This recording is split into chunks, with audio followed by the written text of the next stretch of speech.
Hey stop, tu roules sur le boulevard BD, ces mangas sont faits pour toi. Le fils de Taïwan, tome 2 et 3. 10 septembre 1950. Kunlin Sai est arrêté alors qu'il effectuait de simples tâches administratives à la mairie. Qu'a-t-il fait de si mal? Il a tout simplement participé au club de lecture du lycée. Si n'importe où c'est anodin, à Taïwan, c'est passible de prison. Pour l'instant, il ignore pourquoi il est appréhendé ni où on l'emmène. Il n'a pas pu dire au revoir à sa famille, il n'a pas encore déclaré sa flamme à Piju Yang, la jeune fille qu'il aime. Il va rapidement apprendre qu'il est accusé de complotisme communiste. La police le torture et lui fait signer de faux aveux. La conséquence sera terrible, 10 ans de prison, d'abord dans des cellules exiguës, à plusieurs dans un confort sordide, puis en plein air sur l'île verte, pour y être rééduqué. 10 septembre 1960, Kunlin Sai est de retour à Taïwan. Son frère Kun Chang l'héberge à Taipei. Il apprend qu'un an après son arrestation, son père s'est suicidé. Il va lui falloir maintenant trouver du travail.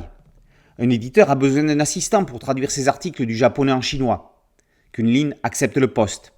Il sera également chargé de faire des livraisons à l'imprimerie et de collecter des paiements. Kunlin va retrouver Piju Yang. Le destin attendait pour les lier. Ensemble, ils vont se faire leur place dans le monde de l'édition de manhwa, allant jusqu'à créer un magazine jeunesse en 1966.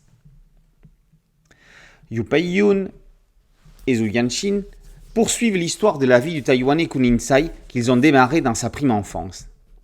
Après sa jeunesse dans le premier volume, voici les années noires et les années espoir. 10 ans de prison sont racontés dans le tome 2 avant les années de résurrection du tome 3. Kunlin Sai a bel et bien existé. La scénariste Yu Pei-yun l'a rencontré en 2016.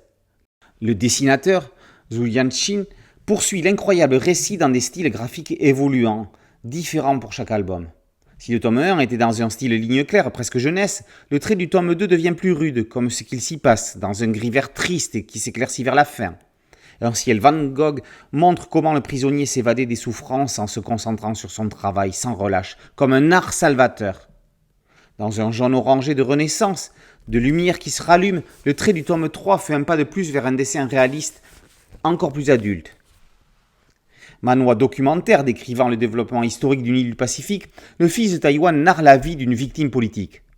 90 ans d'histoire se racontent dans l'un des événements de la bande dessinée asiatique de l'année en Europe. Le fils de Taïwan, tome 2 et 3, par Yu Pei-yun et Zhu Yanqing, est paru aux éditions Kana.